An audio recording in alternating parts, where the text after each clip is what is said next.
What's up, Reds, and welcome back to the Red Devil Experience. My name is Eric. Hope everybody is doing well. Tonight, we are diving into some major striker news. Liam Delap is now apparently the top striker target for Manchester United this summer transfer window. Could this be the bold move we've been waiting for? Is it the correct decision from INEOS? We talked about this the other day, about the need for an experienced striker. Liam Delap certainly does not fit that, although he is an exciting young prospect. We're going to dive into that. And it doesn't stop there, though, because apparently Matheus Cunha reportedly wants to move to Old Trafford. Manchester United are interested in the player, and Cunha is interested in coming to Manchester United. Two potential forwards, one club in need. Who fits the system better? Who should we all go for? I want your takes. Jump in the live chat. Don't hold back. This is a fan first zone, unfiltered and unapologetic. So get in that live chat, share your opinions, share your thoughts, and let's have a great and fantastic discussion. And make sure you smash that like button because it helps us out. So if you want to support us, smash that like button, run the numbers up, subscribe if you're new, and let's get this Red Devil talk started right now. So, to start off with the news, we're going to do Delap. And it broke this morning from Mark Ogden, starting it off, kicking things off, saying Manchester United will rival Chelsea in the race to sign Liam Delap this summer after identifying him ahead of Victor Gyokeres, Benjamin Sesko, and Victor Osimhen as the solution of their goal-scoring problems. That was then followed up by a different source saying that Liam Delap is on Manchester United's list for this summer. Delap was targeted by Ruben Amorim last summer for Sporting. Another update followed that saying that Manchester United have made Liam Delap their top striker target this summer, coming from Nath Salt 1, who's pretty good on transfers, I might say. And the other update coming back to Mark Ogden, who kicked things off, saying Liam Delap has emerged as Manchester United's favored striker target. He's available for 40 million if Ipswich Town are relegated, which they most likely probably will be relegated sooner rather than later. We got a nice little summary from the AI, just kind of rounding up the news. I'm going to read through it. You don't have to read that. Text is small, I understand, but don't worry about it. Listen to my voice and I got you.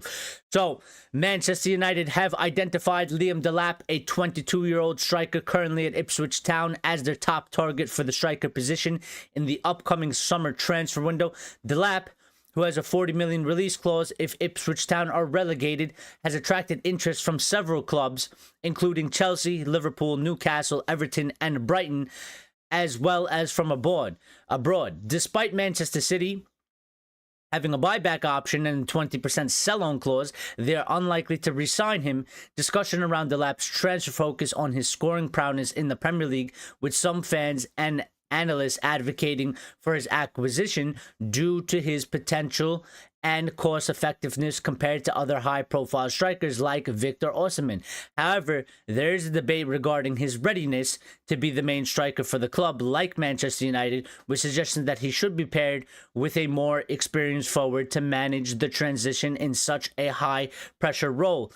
And with that, I will say that it does seem a little bit deja vu to me.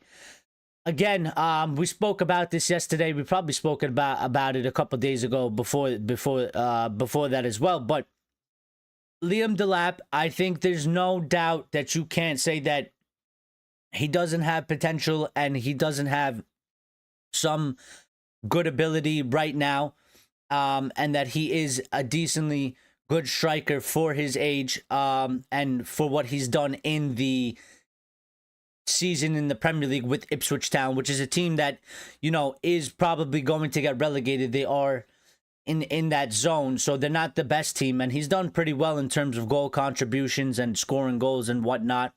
And he has a good profile to him. It seems a bit deja vu to me because that last statement in the summary is that the sentiment is that he should be paired with a more experienced forward to manage their transition into such a high-pressure role. And the reason why it's deja vu is because we said the same thing about Rasmus Højlund And 2 years down the line, we've stayed without that more experienced forward, and many people have discarded, written off, or just completely tossed Rasmus Højlund to the side. And my fear is that we will repeat the same thing again with Liam Delap if we go for him and we make him the #1 target, and he is apparently the #1 target according to reports. So I said this yesterday, and I said, for me, if I was in charge, the way I would handle things is I would go and try in one way or another to get Victor Osimhen or Victor Gyokeres at Manchester United, because I do believe that we need to get a experienced, ready-made striker. I think most of our fans, I think most of the fan base have been saying this sort of thing. I think most of our fan base have been saying that we cannot continue with these sort of unproven, high potential targets in that position. It is of the utmost importance for us to get somebody that is experienced and established to lead that line for Manchester United. And I think almost the pudding is kind of in the proof as well, or the proof is in the pudding. I messed that one up. In the fact that we are a team that has been struggling for goals. We've been struggling for goals. We struggled for goals under Ruben Amorim. We were struggling for goals under Erik ten Hag. The striker position has one that has been an utmost struggle over the past few years at Manchester United. It was a struggle under ten Hag, and it's been a struggle under Ruben Amorim. And probably, I think you can make an argument for that is because we don't have that experienced, ready-made striker. And I said yesterday I would go for Osimhen and Gyokeres. Now, I'm not against Delap. I like Delap. I think he's a good talent. I would say if you want to get in Delap, then we have to figure out how you would probably move on Rasmus Højlund. If that is a possibility, because there is potential, there's talk that that move might not be possible due to the fact of the loss in that would hit us with PSR, considering that we spent quite a good amount of money on him, and we would need to get a transfer fee of about 40 million so that we don't get, hit negatively with PSR, considering that we are already struggling financially according to the reports and kind of from Sir Jim's own mouth as well. And I worry a bit because even though maybe Ruben Amorim wanted Delap for Sporting, again, the Portuguese League and Sporting are two different beasts. The Premier League and United are two different beasts compared to those other two. So it worries me a little bit because, again, yes, he's young and talented and he has a high ceiling and he's already pretty good for his age, but the fact that he's young, I know that there will be inconsistencies to come in his form. And I don't know if we can afford to kind of go through that.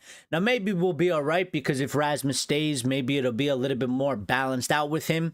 It's not the experienced guy he necessarily needs to kind of learn from and kind of take the brunt of that. But also, getting in the second striker, regardless of really who it is, will kind of unbearing the load for Rasmus Højlund, and maybe it'll allow him to progress a little bit more. But I'm a little bit worried because it is kind of a gamble. It is kind of a risk to go for this 19-year-old who's had one season in the Premier League with the relegation side. And it doesn't really matter that he's with the relegation side, but it's just the fact of that he's had one season in the Prem.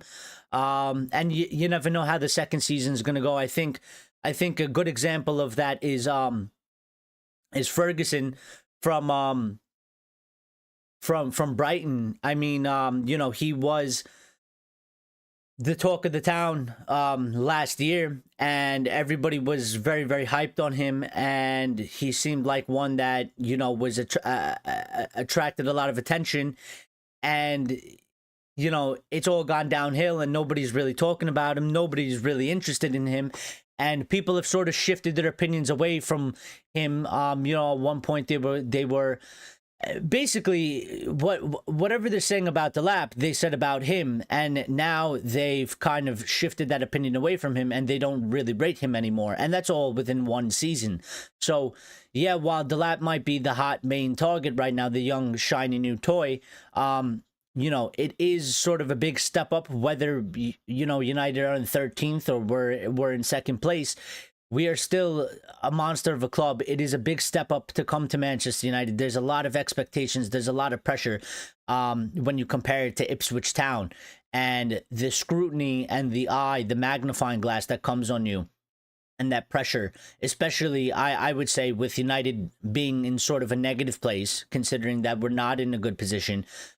Tensions are sort of high within the fan base and surrounding Manchester United. There's a lot of negativity. There's a lot of negative feelings about the club, and there's not a lot of patience left in the room in Manchester United. So it could eat him up. It could swallow him. I'm a bit concerned by that.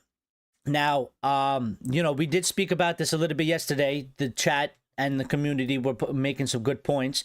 And we kind of said that, we would probably think that Delap would probably be number 3 in the transfer list, and that it would be Osimhen and Gyokeres, fighting it out for the 1 or 2 spots. But I did say that, INEOS, the way that they've been moving, the way that INEOS have been doing things, they have been identifying and going for fairly young players in their 20s, like lower 20s, like 20, 19, 18, 21, 22, around that age for the most part, primarily, not all of them, but primarily that's really where they've been putting their focus. That's really where they've been looking at things. So it doesn't come as really as a surprise that they've reportedly made Liam Delap as their top striker target. It just is something that I have 2 minds about. Because, again, I said yesterday, it wouldn't fill me with the utmost confidence for Ruben Amorim in the current moment. Now, in the long-term project, you can make the argument that it is a good fit and it is the proper move to make, because we are building not only for the immediate, but also for the future. And we are building for, a long-term sense. It's not about just getting ourselves back into top 4 or winning the Premier League as a one-off.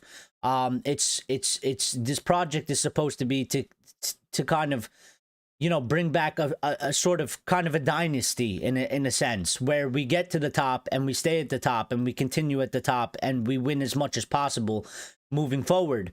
And Delap, with his profile, with his age, he certainly fits that criteria. But the problem that I see, or the potential issue that is there, is that Ruben Amorim, I think, for the most part, it has been giving a lot of leeway and, kind of a lot of trust by the fan base that he will get it right for next season, and that this season, isn't really on him. It was a mess created by INEOS and by the club, and we can't really take it against him. I do, though, understand the room inside the fan base, and there is a short leash for patience, and it worries me because now Delap can come in, he could be red hot. He could come and be ice cold. And if he's ice cold, we have a problem, because Rasmus is in very bad form and he looks like a shell of a player that he was last year. We don't know what's going to happen with him if he stays. We don't know what, there's nothing to say in his game right now that he will be better next season. We can sort of rely on him. He will get goals. He will be better. He could be the same. He could be worse. And I don't know if that's really possible to be worse, but he could be worse. And then we also would be getting Liam Delap, who there is uncertainty, because these young players, you don't know how they're going to necessarily perform. And when they do perform, it doesn't last. For example, like, you have Kane. Kane's an experienced striker. Kane's going to get you 25 goals a season. It's going to happen. it's without question. As long as he's in a team that plays well and feeds him the ball, he's gonna get goals. Even if he was in a bad team, he would probably get goals. With these guys, they'll get some goals for sure, but how long will it last? Because Kane is a player that, he'll do it all season. And that's because he's been a top striker for years and years, and he's experienced, and he is the final product. Whereas these kids, they're not, and they might hit a good patch of form, but they will definitely go out of form. So I see the chat has joined us now. I've been talking about Liam Delap. If you guys missed it, I'll just jump back through quickly to recap. So Mark Ogden started off this morning, earlier in the day, talking and saying that Manchester United will rival Chelsea in the race to sign Liam Delap this summer after identifying him ahead of Gyokeres, Sesko, and Osimhen as the solution to their goal-scoring problems. They have reportedly made him the #1 target. That is the news that is coming out today. And just a couple other sources kind of reiterating this sort of thing, saying that Liam Delap is on United's list for this summer. Delap was targeted by Ruben Amorim last summer for Sporting, so there's kind of that Amorim Delap kind of connection. It's not apparently just from Jason Wilcox, because Jason Wilcox is the one that was in charge at City when Delap was there in the academy. And another source saying that United have made Liam Delap their top striker target this summer. And Mark Ogden kind of just saying and rounding out that, Delap has emerged as the favored striker, and he is available for 40 million if Ipswich Town are relegated, which they seem like they are probably going to get relegated. So listen, and then this was just a recap by the AI, just in case we missed anything. And I read it out. Basically just saying that, he's available for 40 million if relegated. There's several clubs are interested, or there was some sort of interest, including Chelsea, Liverpool, Newcastle, Everton, and Brighton, and Manchester United, of course, as well as from abroad, not just in England. Manchester City do have a buyback option and a 20% sell-on clause, but they are unlikely to re-sign him. They don't need a striker. They have Haaland, and they're not really looking at strikers, so we don't have to really worry about that. But chat, guys, community, shout out Lions, shout out Lyle, shout out Stephanie. Stephanie's in here as well. Good to see you, Steph. Hope everything is well. Give me your thoughts. Give me your opinions. What do you guys think of this news? Because interestingly enough, we were talking about this yesterday, and we were kind of talking about, at least from my opinion, we need a ready-made, experienced striker. I feel like most of the fan base feels that way. I want your guys' thoughts and opinions. What do you think of this news? If it is to be true and accurate that Manchester United have made Liam Delap their #1 target over the likes of Osimhen and Gyokeres.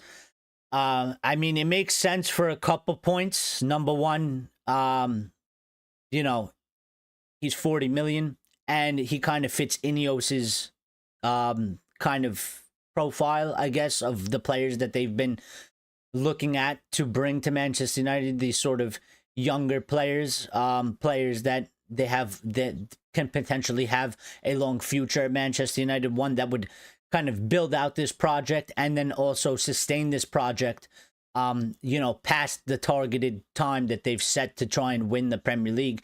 They want to win it in 2028. Sir Jim has stated that, maybe that's a bit premature, maybe a year ahead before its time, but they set that goal and they want to be either there or around there by that time. But these sorts of players, they do kind of fit that mold anyway, because you get a player that's 20, we're shooting for 2028 to win the league, and that's in 3 years' time.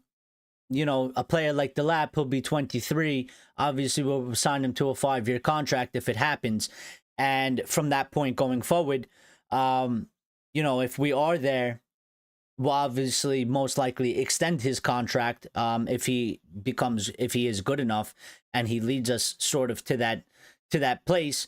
And he could be at Manchester United for the next 10 years. And this is kind of, I think, what they're trying to really build out, which I'm in favor of doing so. Again, I do think that they do have to mix it up, though. They do have to have some experience somewhere. And I'm not talking about signing 29, 30-year-olds, but people that are 25, 26.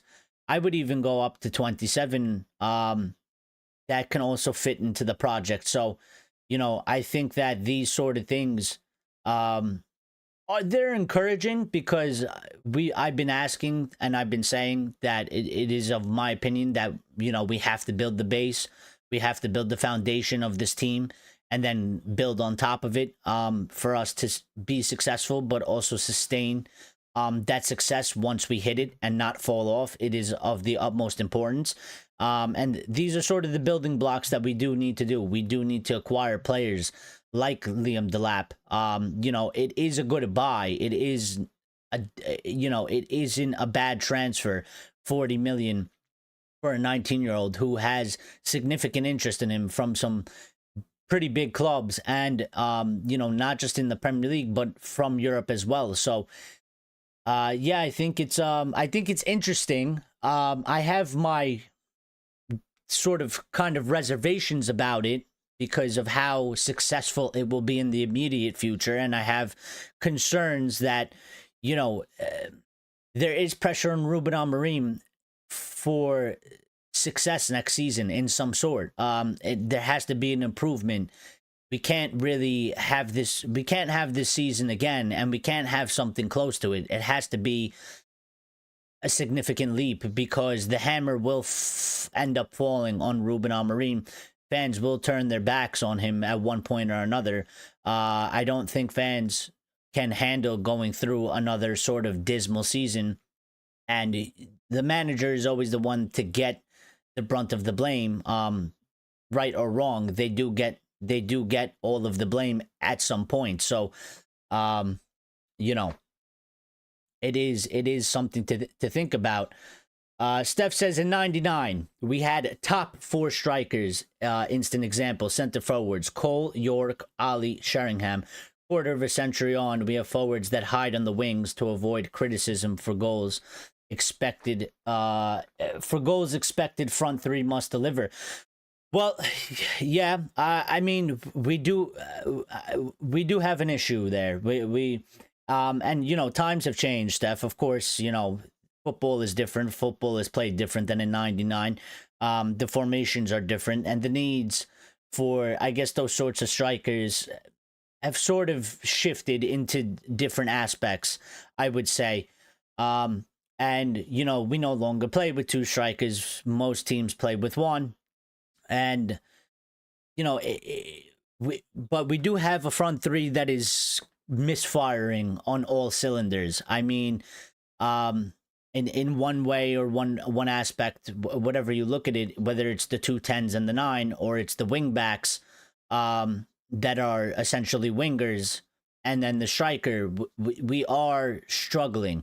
And it is an issue because Ruben Amorim's system is not a defensive one. It is one that is meant to be attacking and risk-taking. It is one that, when it is played the way it's supposed to be played, if it is not executed properly, we are open to the counter and exposed quite heavily. But it is one that, if it is executed properly, you score tons of goals and you win matches, and you keep the opposition pinned back, and you keep the opposition nervous, and you win matches by outscoring the opponent. And one of the things that I kind of picked up on now is that even with the attacking wingbacks, and then you have the front 3, we still cannot put the ball into the back of the net. And to be fair, I mean, Dorgu is, I think, obviously he's new, so he's still trying to find his feet, but I think Dorgu is one that fits that profile a little bit more than Delap. I think Delap, he's good, But to me, and he put, he put in some good crosses the other day. But for me, one is the runs that Dorgu makes, getting forward, doing the overlaps, and even with the ball, he drives a little bit more like a winger, is what I'm trying to say. I'm not trying to say that Delap isn't good at that position. I'm just trying to say that his profile seems to be a little bit more wingerish, or winger-esque, right? Compared to Delap, where Delap seems more of a traditional kind of right wing backish. He's more of a defender than I think Dorgu is. Dorgu seems a little bit more like he has some characteristics of wingers. And I think, if Amad Diallo was available, that he might be in there as well, which would make the attack even more. But we're struggling to score goals, and that then has to go on those front three. And I mean, the striker position is just a black hole. Rasmus hasn't been offering anything. You put in Xerxes there, it improves a little bit, but he also is one that is struggling to find the net, and he's not scoring either. And before the international break, Bruno Fernandes was, as a 10, was kind of leading us, and getting us over the line and scoring the goals. But the two matches we played since coming back, no goals, and it's kind of dried up. And that was a little bit of my fear. I said it when we entered the international break. I didn't want this sort of thing to happen. Now, the general play has been good, in my opinion. It seems like it's improved. We seem like there's a better understanding on the pitch, of their jobs and what to do with the ball. They're moving it quicker. They're moving it better. There was some lovely one-touch, interchangeable passes yesterday, and doing the counterattack, and it was quick and it was fluid in transition. But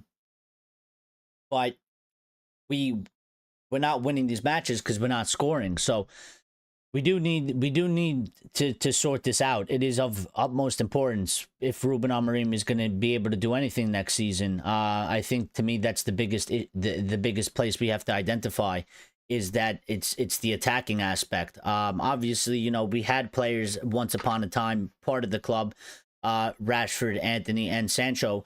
Those are three attacking players that aren't available to us. They're all on loan, and we haven't really brung in anybody to kind of fill those slots. Whether they're, they don't have to be in those exact positions, but they have to be positions that fit the system, and they have to be players. So, we don't got them. Stephanie says, though, it makes sense if Wilcox knows Delap. Just hope not a one season wonder. Well, that was kind of what I said earlier, is that just like Ferguson seemed like it's happened to him, where he was red hot, and basically the talk about Delap is what the talk was about Ferguson, and Ferguson's kind of hype has gone off a cliff, and many people that hyped up Ferguson and liked Ferguson and wanted Ferguson in Manchester United have changed their opinions, and they no longer want him. They don't talk about him, or they rate him differently. And there is a potential for it to be the same with Delap, because again, one season in the Premier League, and he's done decently well to score the goals and get the contributions he's gotten with the Ipswich Town, who seem like they're going to get relegated.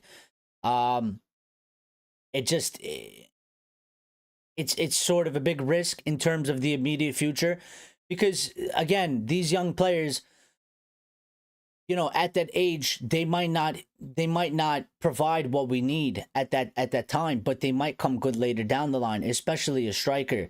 A striker, might not start firing on all cylinders. They might not be hitting the peak till they get to 25. Now, obviously, when you talk about the greats, they do it at a young age, and they keep growing, and I guess that's certainly what we're trying to go for, and that's what we're hoping for. But if that's not what happens, and it kind of backfires, we will be in trouble. And for me, it's more of a concern about the manager, because I believe in the manager, I believe in his project, I believe in his ideas. And I want him to succeed. because we need to stop the merry-go-round circus of this failed cycle.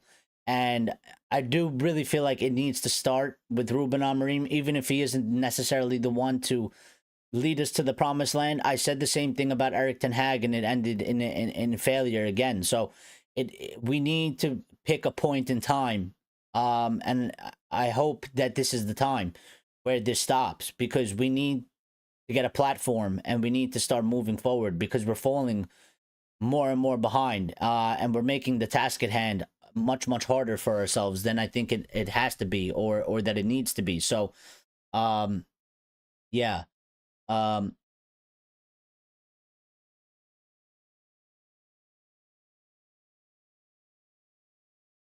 Amir is here, says great news, or good news. Lion says Ferguson has had a horrific time with injuries, dodgy ankles and knees. Well, that is a fair point to put out, Lions, that there are, he has suffered and had a horrific time with injuries, which has stopped his progress. But again, that's also a risk with these young players, because you don't know how it's going to go with their career. This happens to many players that are billed to be superstars, or the next, whatever, the next, Rooney, or the next Henri, or whoever they want to link them with. And it is also another risk, because one bad injury can completely derail their entire potential, and their pretty much their future. And what was once a player that looked like was going to take the world by storm now becomes an average player, because their progression stops. They can't, it's constant stop and go. They can't improve because they're not on the pitch, they're not growing, they're not performing, they're struggling with injuries and stuff like that. So it is a pretty big risk as well, on that aspect. Steph says Bruno is our standout player. I've always considered him a forward, not a midfielder. So even if he is not banging them in as much as he should, one-man teams are not sustainable. Need a team ethic. 100%. And it's a big issue. And that's sort of what I feel like we kind of are right now. My father is one to say something like that, in terms of, he said it to me once, and he said, when Bruno, my father is one of those people that he thinks that Bruno Fernandes is a problem.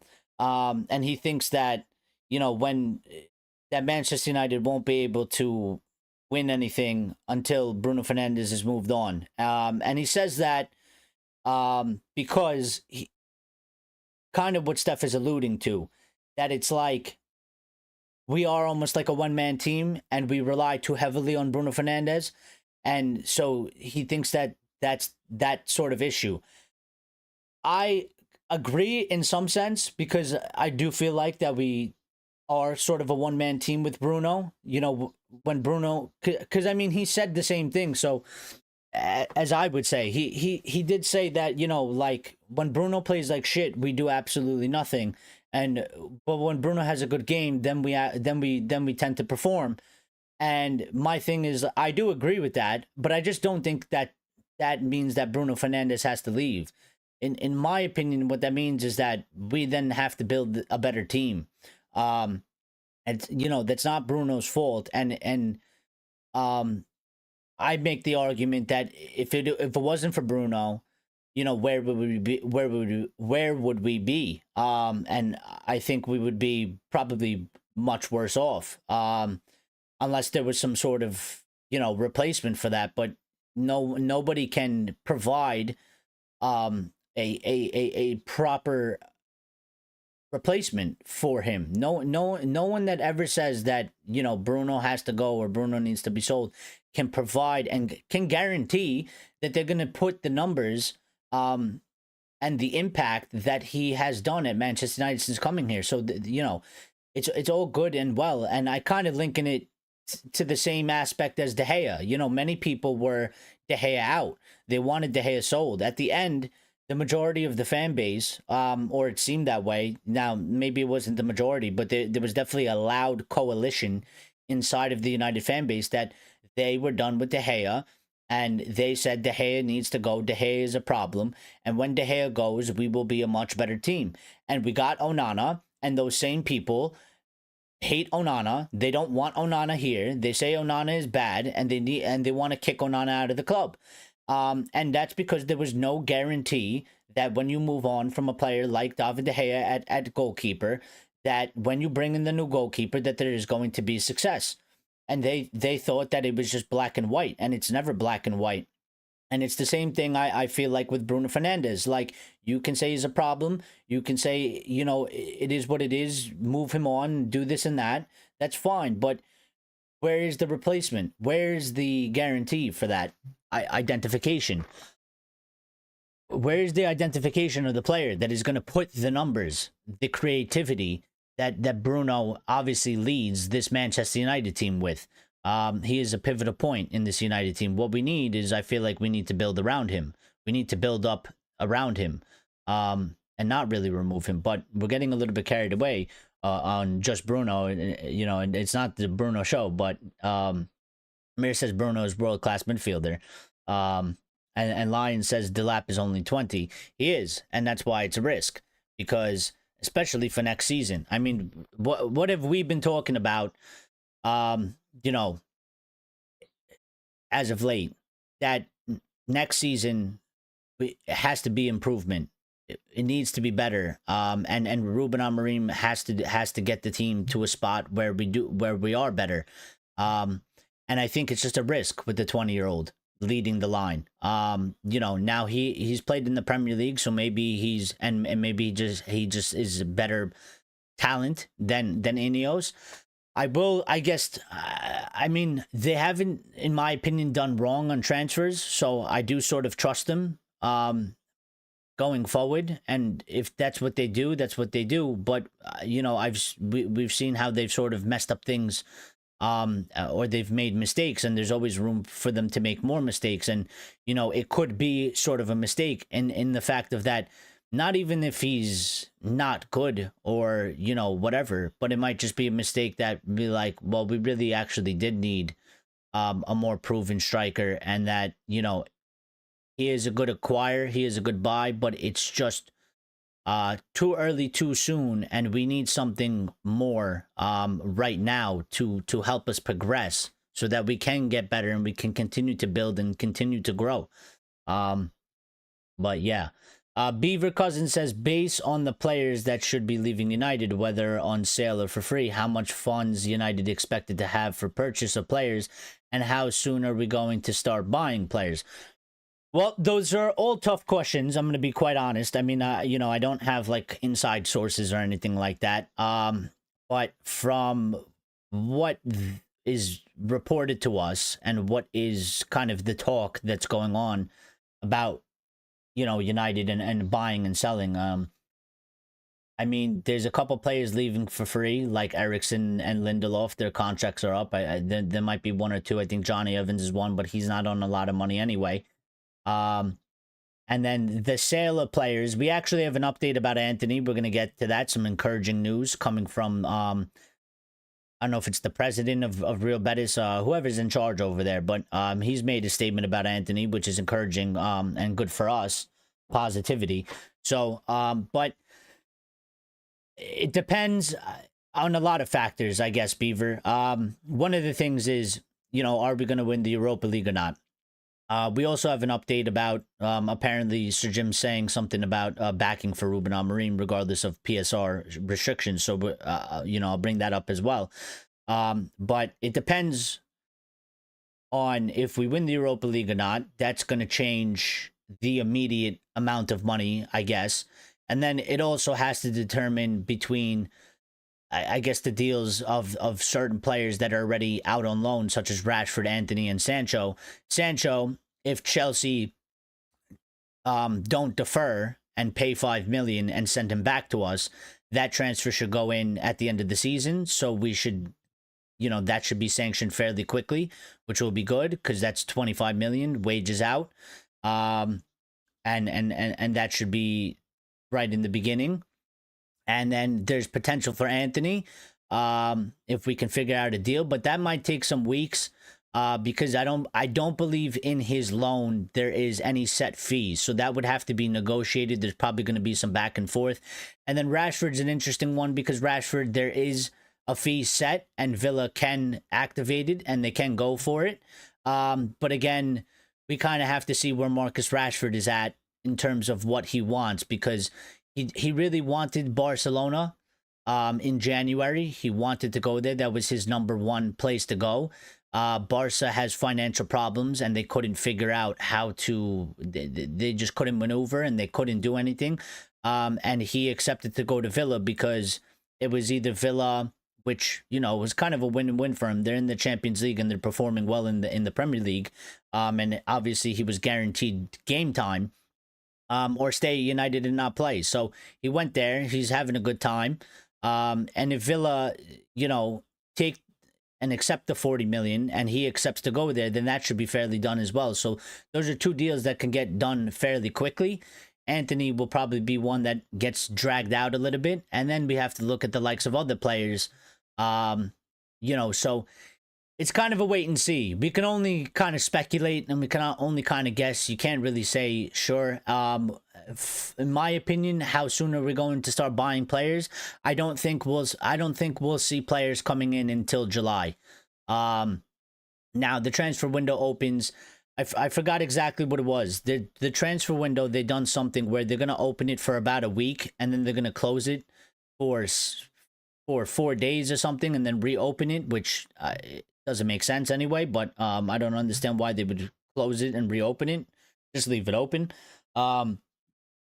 But I don't think we'll see players until July, because unless we win the Europa League, maybe we'll get somebody in early and quickly when the window opens. But again, we have to wait and see. But if we don't win the Europa League and we have to rely on sales, we might be able to get one person in fairly early. But I think the majority and the brunt of the transfers will happen in July and August, because we are navigating kind of choppy waters. We have to sell players to acquire more players, and we have to do all these negotiations in between. That's going to take quite some time. So, you know, it's I know everybody wants us to move quickly and be quick and kind of ruthless in that aspect, but you know, these things are difficult to kind of navigate. And a lot of teams, I mean, you can try to do stuff early, but a lot of teams, again, they wait for the season to end. A lot of teams rely on, you know, their own transfer business of outgoings as well to get funds in for players as well and kind of balance out their budgets and see what's going on there. So, you know, Line says United can't afford a proper replacement, though. We're talking at least 80 million to replace him.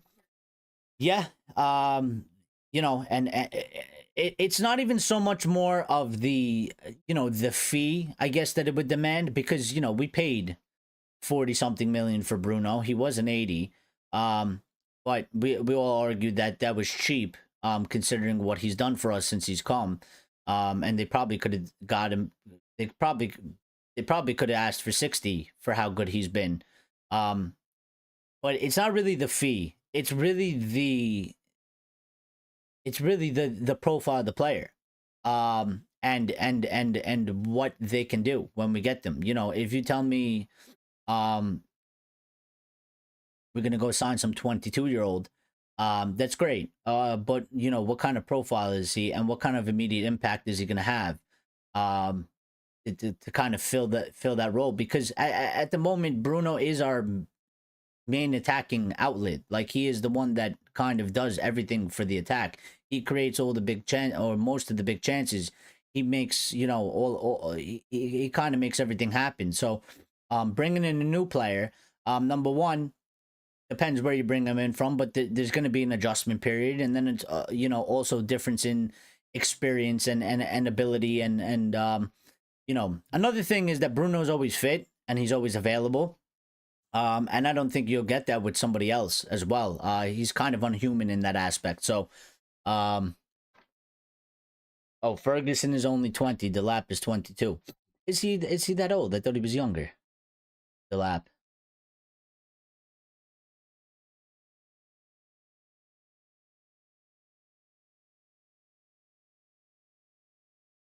He is 22.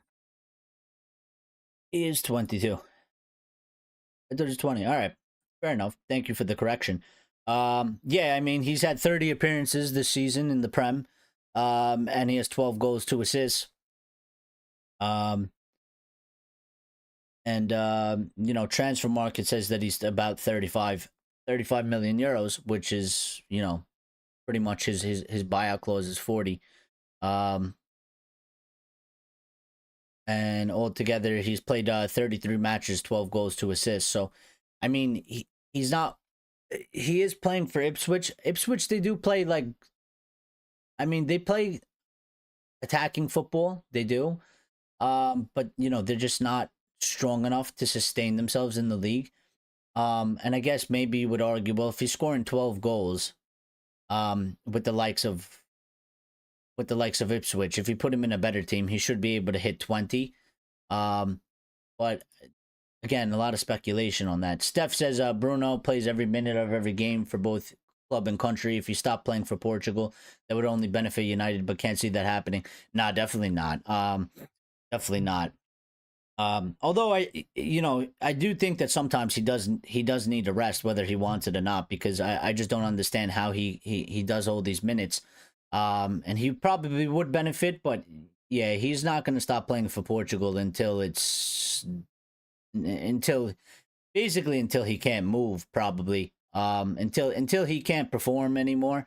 That's probably when he'll call the curtains on Portugal. Bruno, obviously, he loves to play. He loves the sport. And he loves to play, you know, for both club and country. So he's always going to make himself available.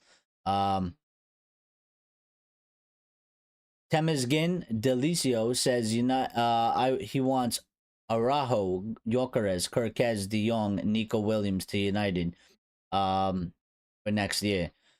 Well, I'll tell you, that doesn't seem like the direction we're really going in for any of those players. I know they've been all sort of linked one way or another at one point in time or another, but yeah, I mean, the Gyokeres, the striker thing, we got to see how it plays out. It's going to be interesting. I think it's going to be a lot of back and forth. Delap has apparently merged as the top target. Let's see if it stays that way carrying into the, you know, transfer window, or if it starts kind of flipping heads. I think it's going to be kind of flip back and forth between kind of all three until something happens. You know, because Arsenal are going to have to enter the market, and whatever decision they make, and they're kind of looking at the same players we're looking at in terms of the striker position. So, you know, when they start to move, it'll be a little bit more clear in that picture. And yeah, we'll see what happens on that front.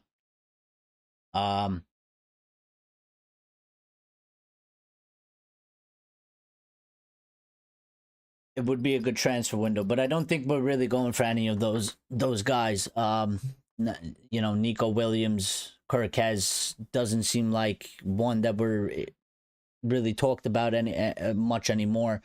And Araujo. You know, United sponsored by Football Manager. Well, we do have a sponsorship with eFootball, which is just a disgrace. I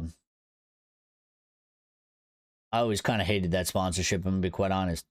Steph says this season has all been about Ahmad and Bruno really missing the young lad recently.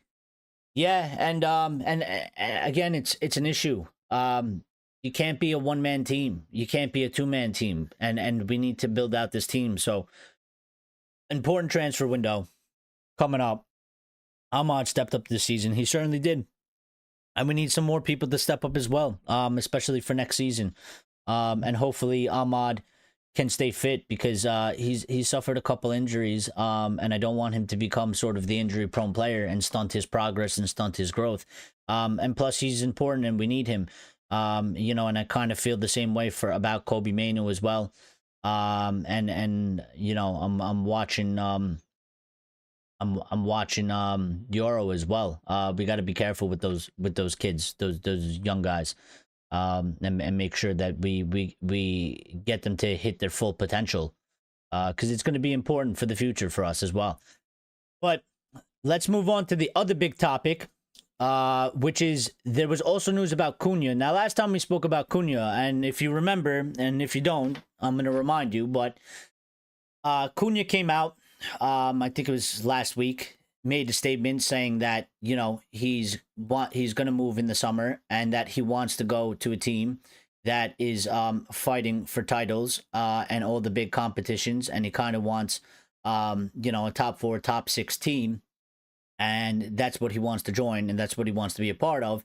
And I kind of said, well, based off of that statement, based off of where we are, that doesn't really fit for us, because yeah, traditionally we are a top 6 team, we're a top 4 team, traditionally we're a top 2 team, but you know, the recent years we've been really consistent, and it was a point where we were in and out of top 4. The past 2 seasons have been really bad, finishing 8th, and this season we can finish anywhere from 13th to probably 10th or something like that. So, you know, we're not really hitting or fitting that bill anymore. But from the updates that we got today, and they were sort of big updates as well, and coming from Ben Jacobs and Alex Crook, they said that Manchester United are interested in signing Matheus Cunha. He has a release clause of £62.5 million, which kicks in this summer. Cunha's agent will fly to England soon for face-to-face talks with potential suitors and has already made some initial contact with Manchester United. That was followed up by Ben Jacobs and Alex Crook also stating that Nottingham Forest have firm interest in Matheus Cunha, but it's understood from those close to the player that he prefers to join a Big 6 club, even if Forest qualify for the Champions League. Now, you may be thinking, but United, in terms of the table, in the past 2 seasons, have finished 8th and, you know, 13th to 10th or whatever it is. How we are not a Big 6 club. We are also not in the Champions League. There's an update that plays into that, and it's going to come right after this one, but just hold that thought. Ben Jacobs just saying Manchester United is of appeal to Matheus Cunha, and that is because, as explained by Ben Jacobs, that a move to Manchester United appeals to Matheus Cunha. A lack of Champions League football, should United not win the Europa League, would not deter the player. So, according from today's news from Ben Jacobs, who is very credible, when you take Cunha's statement that he made last week, talking about big 6, top 6 clubs and big clubs, he still considers Manchester United a big club, and he wouldn't necessarily not join us if we manage to not win the Europa League and not be in Europe, which is sort of interesting. I guess, you know, you could say United still have this sort of pull. And maybe I did say at the time that, you know, if we are able to sell this guy the project, that it is something that maybe that, you know, we can sort of get over the line. Now, he does have a very high transfer fee, which is sort of an issue, considering that we constantly talk about, you know, we are lacking funds, and that we need to, you know, that we need to sell to kind of buy. And you know, I'm right off the bat, if we're looking and if we go and get Delap and we go and get Cunha, that is 102.5 million. And we don't really know how much money we have. I think starting budget wise, we have probably somewhere around 100. Maybe it's 80, maybe it's 70, but it has to be somewhere close to 100 million, I believe, regardless of the financial restrictions. Because I think 100 million, people think 100 million and they say that's a lot of money. But really, in reality, in football today, it's not a lot of money. 100 million will get you 2 players. If so, 100 million might get you 1 player, depending on who you're going for.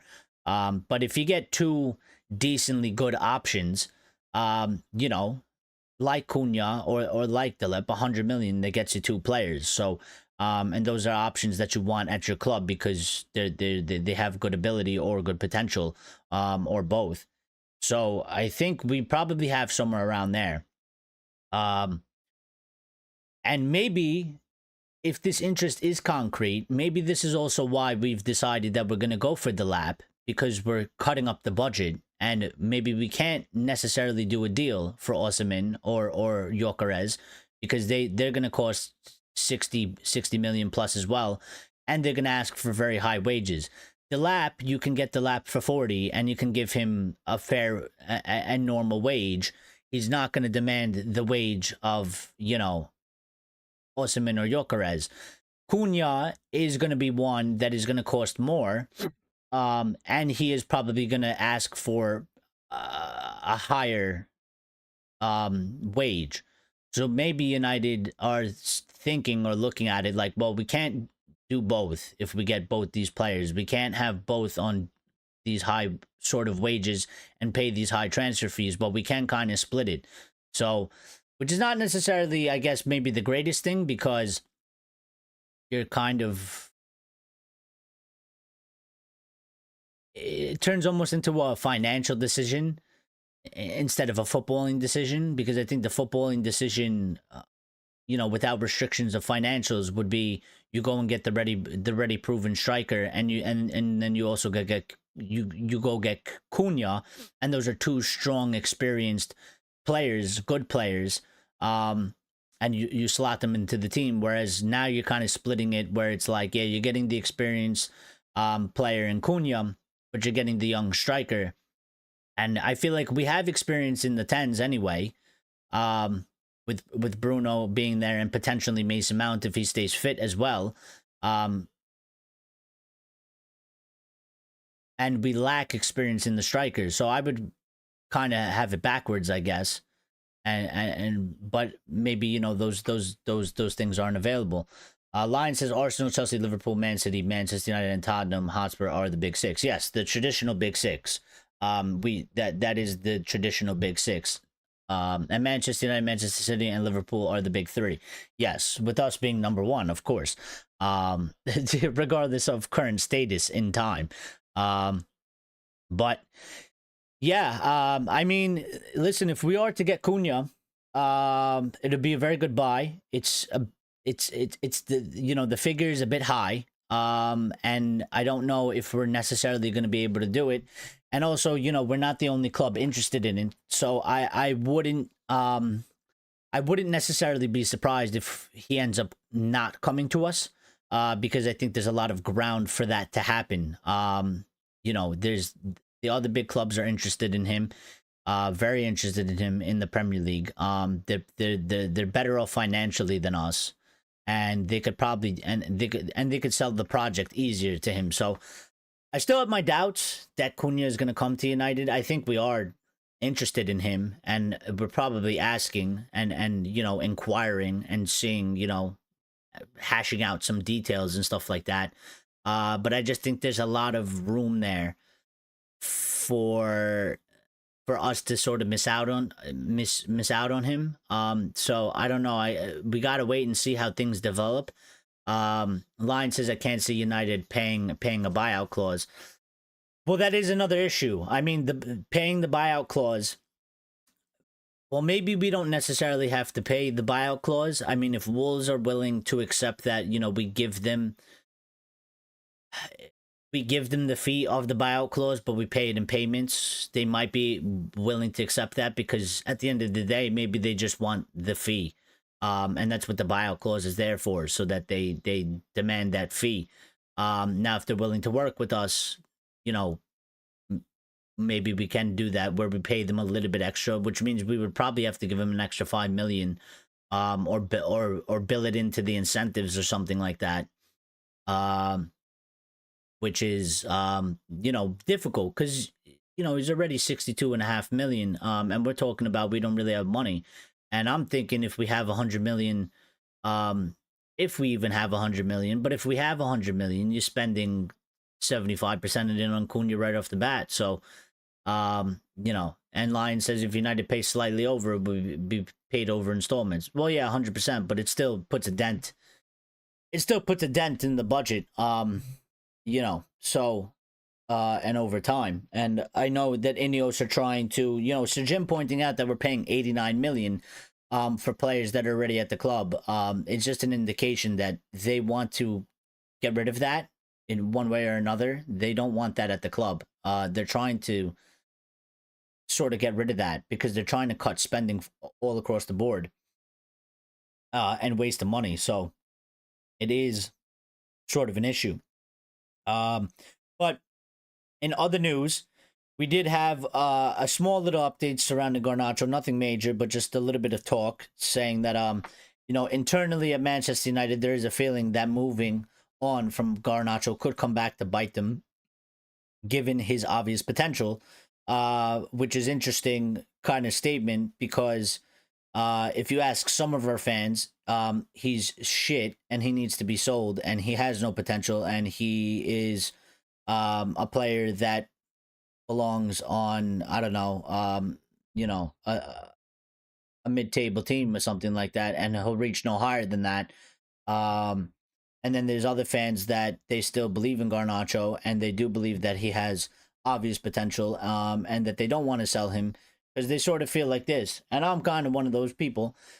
I think he's still too young, and I kind of feel like that if we do move him on somewhere, and he goes to a decent team, I think it'll probably will bite us in the ass because I think it's going to make us look like fools when he does grow into a better player, develop into a better player, and perform well. And we've kind of done that recently anyway. And that's very United like as well, especially for me and the era that I grew up with United, which was the Ferguson era. There wasn't many players. Sure, we got rid of, some stars and they went on and they continued to do great, like the likes of Van Nistelrooy and Beckham, and they went to Madrid and they played in the top team and they did well. But for the most part, growing up, when if we got you at United and you didn't work out and we sold you, that was it. Like, United was the high of your career and you never went on to do more great things, and kind of show us up. And we always kind of seem to be proven right in that aspect. Whereas of late, we've let go of some players, and when they've gone, they've performed very, very well and much better than they've performed at United at all at their entire time. And it makes us look very bad. So, yeah, but we are a mid-table team, so he's perfect place. Yeah, you try and tell them that and see what they tell you, Lions. You try and explain that one to them. They'll flip it around and tell you exactly that's the point. That's why we need to sell him because we're not a mid-table team and he's dragging us down and we got to get him. We got to get him out because that'll make us a top 4 team. Or whatever they say. I don't know what they say, to be quite honest. But yeah. I don't know how real this is, but if it is something like, hopefully that feeling is actually in there, because it means at least that they're thinking. And that we have some people that are not completely, we have some smart people in there that are assessing kind of all angles of that. And again, unless it's a deal, for me, I don't want to sell him, but I will do it if there's some sort of plan behind it. Like, I understand he doesn't necessarily fit the system particularly well. They're trying to see if they could get him to fit the system better and perform better. And I do believe that Amorim is genuinely trying to work with him on that and trying to see, what they can do. And I think there is kind of uncertainty around, if he has decided if he should continue to work with him or if we should move him on and get somebody else. I will say, though, that, if there is a plan that, we sell him and you can guarantee me that we get, I don't know, somebody like Cunha or something like that, in his replacement, that bolsters the squad in a place, then maybe it is a deal that, I'll be okay with if it happens. But there's nothing really of that sort. I mean, they've linked him with kind of a swap deal to Napoli. But I mean, if Delap's our main target, that's kind of all fugazi now, isn't it? So, yeah, I don't know. I don't like it, but I guess we'll see where it takes us, and we'll see that. One of the other updates that we gotten today was from Mark Ogden again, saying that Ruben Amorim will be supported in the summer market despite financial constraints and PSR risks. And that was pretty much all that was said, which again, Sir Jim said that in the interview that he did, that there is a budget. He said he didn't want to disclose the budget. Obviously smart thing to do. He shouldn't be disclosing the budget. Whether it's 300 million or it's 50 million, he shouldn't be disclosing the budget. That would have been foolish for him to do so, because again, in business and transfers are business. It's involving money and it involves negotiations. You got to kind of hold your cards close to your chest, and you got to be smart, and you got to play chess. So even if we had 300 million, Sir Jim shouldn't be telling people we have 300 million, because they're going to try and demand the utmost amount of money. And then also, for optics wise, you don't want to say, yeah, we're broke though, and we only have 50 million, because then that's going to cause an outrage in the fans and people are going to lose their shit. So, kind of keep it in the dark, I guess, is better for right now, But Lion says, so building for the future means selling young talented players to get young talented players. In a way, I know what you're saying, but if they do it in a certain way, it still sort of makes sense. I mean, you don't get rid of, see, for me, like, I think like a player like Mano, there is a spot for him in the system. I think he can play probably, whether you put him in the 10 or you put him in the midfield, I think you can figure out somewhere to put him there. And he has the talent for it, and also he has other characteristics that fit quite well into, I guess, the overall team and stuff like that. So he's not one that you would want to move on, because that doesn't necessarily make sense. Garnacho is one where, again, I refuse to kind of give up on him, but I will admit that he is one that he doesn't necessarily fit the system. And what we need. His profile does not fit what we need. He doesn't, there's areas where he needs to improve for him to actually be a good fit for the system. Whether that would be the defensive work, so when he plays, so if he was to play wing back, but I don't think he wants to play wing back. I don't think he'll enjoy playing there. I don't think he has like the sort of attitude that Diallo has about playing in that position. So that might not work out there. Then we've been playing him in the 10, and he's kind of playing this 10, this wide 10 sort of thing, which hasn't really been hitting either quite well, and he's been struggling in those positions. So I just think that if there's a young player like Garnacho and you sell him, but you get somebody that fits the position almost instantly, it makes sense, because you're swapping somebody that doesn't fit for somebody that fits, but you can't go crazy.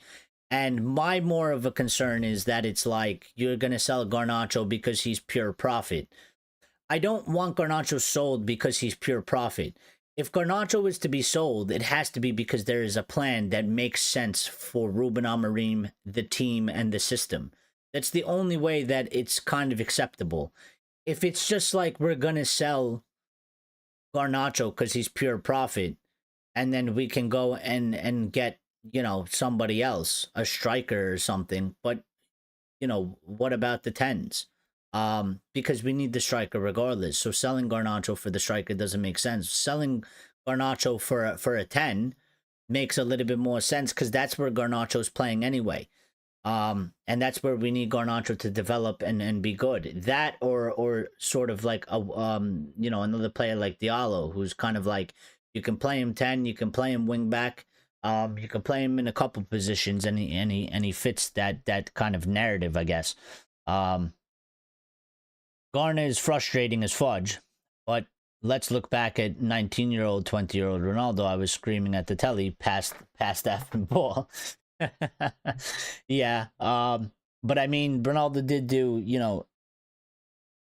he did do quite wonders even when he didn't pass the ball. And I think that's kind of Garnacho's problem right now, is that things just aren't coming off for him. I think if Garnacho was banging in some goals, or at least getting some assists, I think people would be a lot less cool on him, or a lot more cool on him, a lot less hot on him than they have been. I think it's because he is doing those things where he is frustrating, and also there's nothing coming out of it from that. So Line also says that selling him would be wrong and against United values. McTominay was borderline by itself. I mean, McTominay was there for a fair share amount of years, and it is what it is. I mean, I guess some people, they say, you don't sell one of our own, but it happens. I mean, and football has changed as well. It's not the same, like Giggsy retired with us and stuff like that, and that doesn't really happen. But we did sell the likes of Bex, for whatever reason it was, and stuff like that. And so those things do happen. But with McTominay, I would say that at least we gave him, I would say, probably the fairest opportunity. We gave, he was there for numerous amounts of years.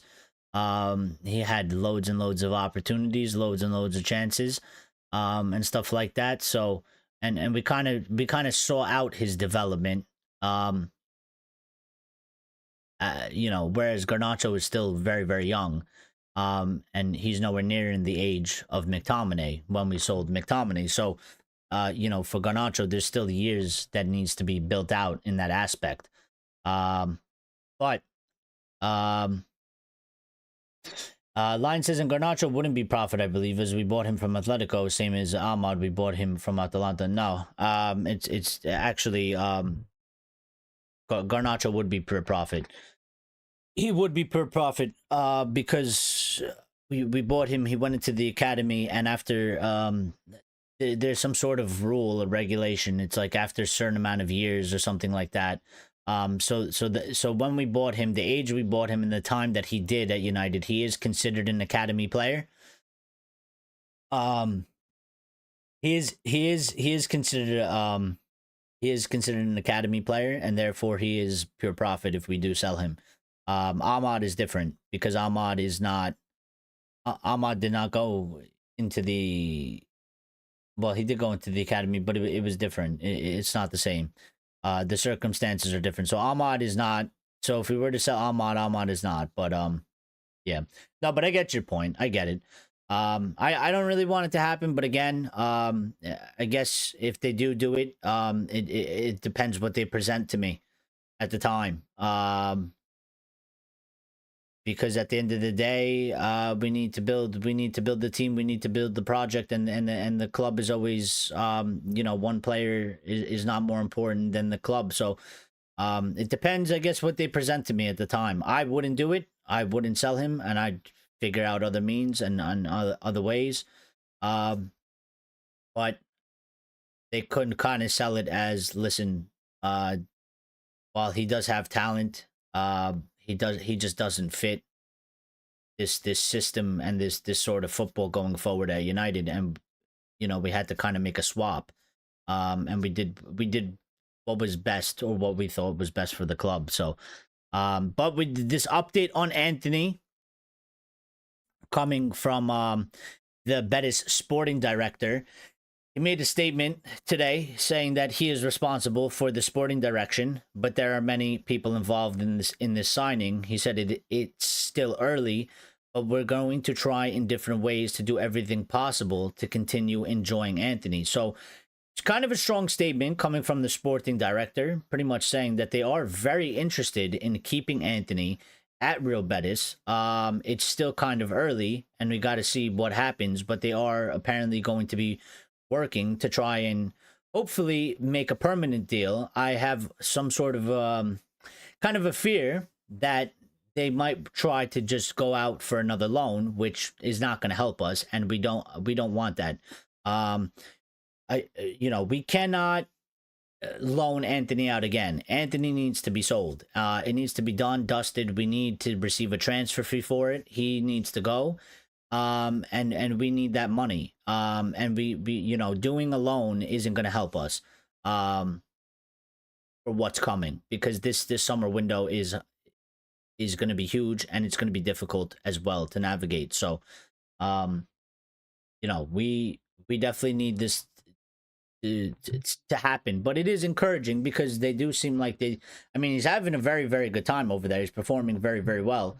I think he's been like he's probably been their best player since he's gone there. And they've the form they've hit since he's come there, they are performing. I think they're tied for first with Barca in terms of results. They're in 6th place in the Liga last time I checked. So but in terms of form, since he's joined, they haven't lost a match.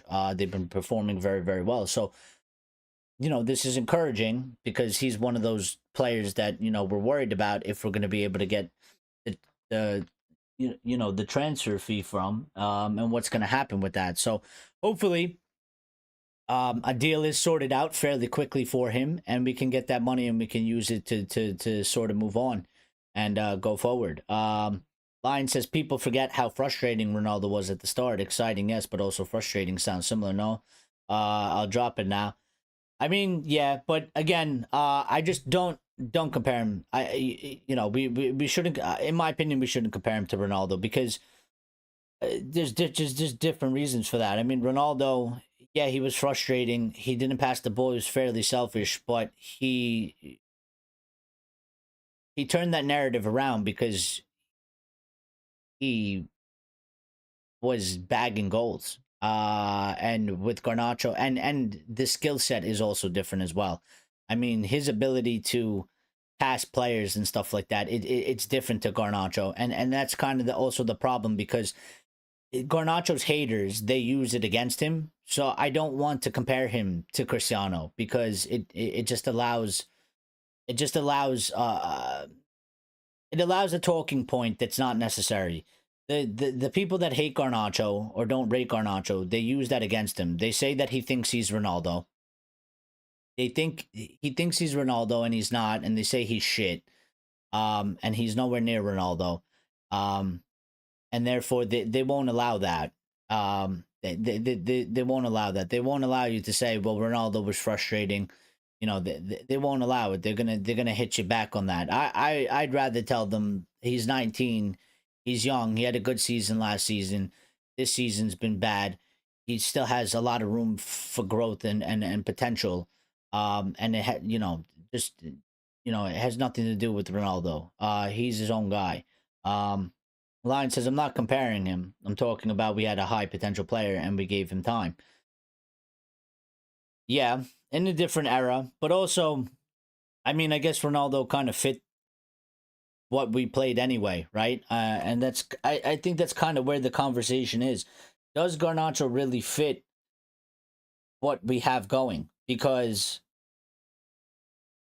I think, you can have a young player with high potential, but is the player going to reach the potential if the football is not and the system is not suited to him? I think that's probably the bigger issue and the bigger talk. Because for me, Firmino, he's out of the question because I think he'll fit anywhere in any team in any system. But with Garnacho, considering that he's a winger, and that's what he is, he's a winger, and he wants to play in the wing, and now he's trying to play in the 10, and it's just a different story. So it doesn't. It's harder to determine if he going to be able to become this player playing that way, and again, he might not even want. He might not even want to play this football. He might not want to play in this system. He might want to play out on the wing. So maybe he decides that he wants to leave as well. He's, yeah, I mean, yeah, I mean, Garner doesn't dive nearly as much as Ronaldo. No, for sure he doesn't. For sure he doesn't. I mean, there's quite different possibilities. I know what you're saying in terms of trying to, give a young player with high potential a chance. It's just the circumstances are also different. And the decision has to be made. I think, there's also always the possibility, like, for example, I would argue, what if we were to sell Garnacho and then we got a player that is more natural to the 10, but is similar to Garnacho in that he's 19 or 20 and he has high potential, and he's a young player, and it's kind of just a swap. Um, you know, what if we did that? Because it's more about, I guess, the position. It's more about the position, and what fits the system, I guess. And for me, right now, he just really doesn't fit it, and he's struggling in that 10 position. I don't know if he's gonna come good in that spot. I hope he does, if he does stay. But I just don't know if he's gonna do something like that. So,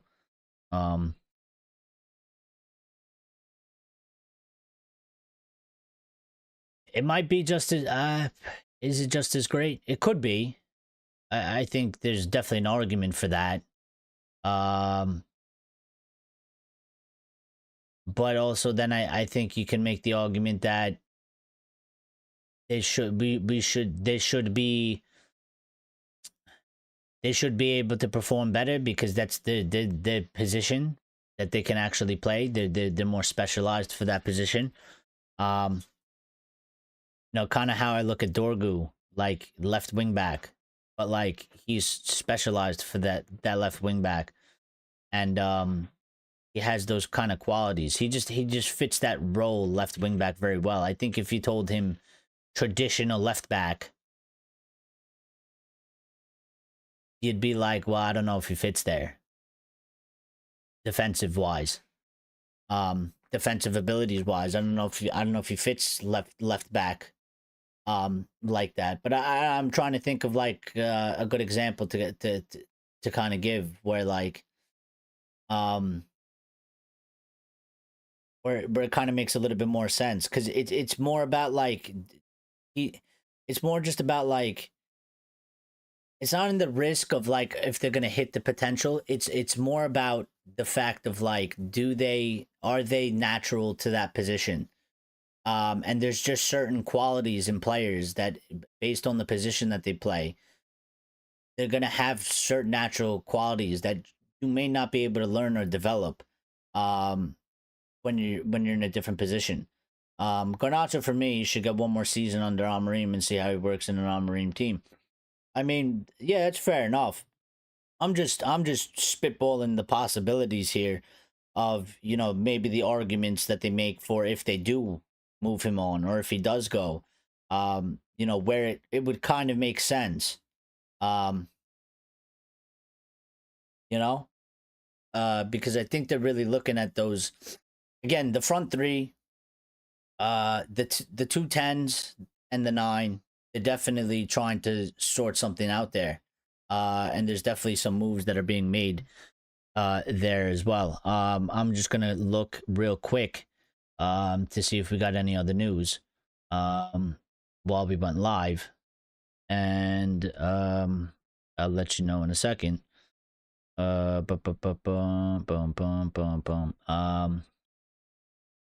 see. So, Youth Watch, I guess, if you want to update on that. Cheeto Obi scored a brace for the under 21s today in a 3-3 draw against Forest. So, good for Cheeto. He's one that's being talked about being the next one. Also, I would say that just because I just saw an image of Euro, I would say it's funny how, if you're on social media, you see these things, but sometimes the timeline gets filled with, rivals bantering our players, and they were certainly in the beginning kind of cooking Euro, but after the last couple displays, that's all seemed to have disappeared. So I think they're starting to see what Real Madrid saw in Euro, and now they don't have anything really to say. So yeah, we'll continue hopefully with that, with his progress on that front. Yeah, but there's been no other news that has come out from today. So um I'm trying to think how we're going to set up these streams. We do play we do play the Europa League um uh this week, I believe on Thursday. If you want a Premier League update, Newcastle are beating Leicester 3-0, so 84th minute, so that game is done. So yeah, so we are playing on the 10th, which is in 3 days time. So on Thursday, of course, we will be playing the match against Lyon. So my thinking is how we're gonna move forward. Utes, what you're gonna do, ups and downs. Oh, I missed what you were saying, Lines. Good for Cheeto, but against Villa in the FA Cup, he was dreadful. Well, yep. Well, this is what I'm saying. Ups and downs. Utes, what are you gonna do? Yeah, exactly. And this is why, we have to be a little bit cautious with these sort of things, because again, difference. Cheeto's playing youth cup games or youth matches, right? He's playing under 21s.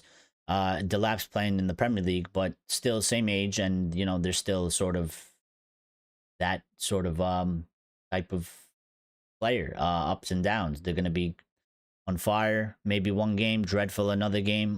So I don't know. We'll see where the news takes us going forward. But yeah, we have the match against Lyon. We're away for the first leg, so we'll be traveling to France. Viva la France. No.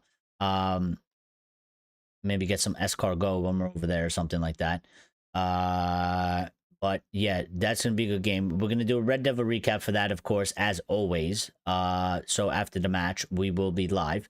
Possibly, maybe we'll do a watch along as well. I'll give it a thought over the next day or so. But tomorrow I'm not gonna stream. I need to think. Delap is 22. Yeah, I know, but still young, still young. Maybe not as young as Cheeto, but young. And in terms of experience, like, it's his first season in the Prem, so it's like he hasn't got much experience. He's like a kid to me, in a way. But you are right in that sense. But no stream tomorrow. We're gonna skip tomorrow. I got some things to work on, and stuff like that, so I'm not gonna be able. I'm not gonna stream. Then we will do a live stream Wednesday, same time, 7:30 p.m. UK time, 2:30 p.m. Eastern Standard Time, which is my time, of course.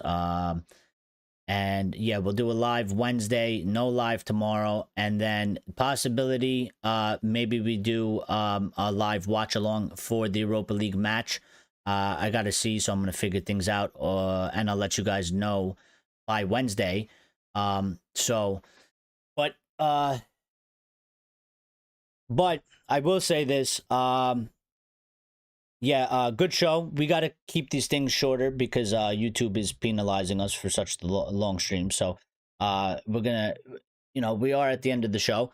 Thank you to everybody that has tuned in, and thank you to everybody that has got involved earlier in the chat as well. Lines kind of just carried it himself at the end there, but that's all right. And thank you to everybody that smashed the like button. We will talk soon. I'll see you guys Wednesday. And hopefully everybody's around for that. And then hopefully we will do a